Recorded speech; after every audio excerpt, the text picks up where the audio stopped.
অবশেষে ১১৭ দিনের অপেক্ষার অবসান। দীর্ঘ ৪ মাস লন্ডনে চিকিৎসা শেষে আজ দেশে ফিরছেন বিএনপি চেয়ারপারসন খালেদা জিয়া। প্রিয় নেত্রীকে অভ্যর্থনা জানাতে সকাল থেকেই বিমানবন্দরে ভিড় করছেন নেতারা। অন্যদিকে সাজানো গোছানো হয়েছে তার গুলশানের বাসভবন ফিরোজা। ধোয়া মোছা আর সাজসজ্জায় বিএনপি চেয়ারপারসনের গুলশানের বাসভবন ফিরোজাও এখন জ্বলজ্বল করছে।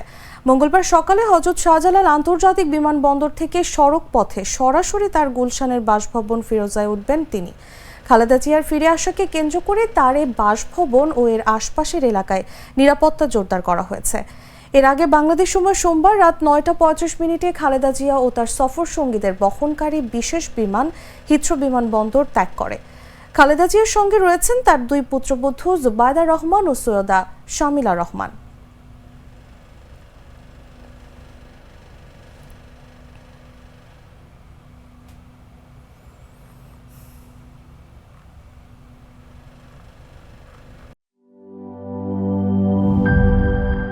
বান্ডেল থাকলে প্রতি সেনমানিতে টাকা বাঁচবে।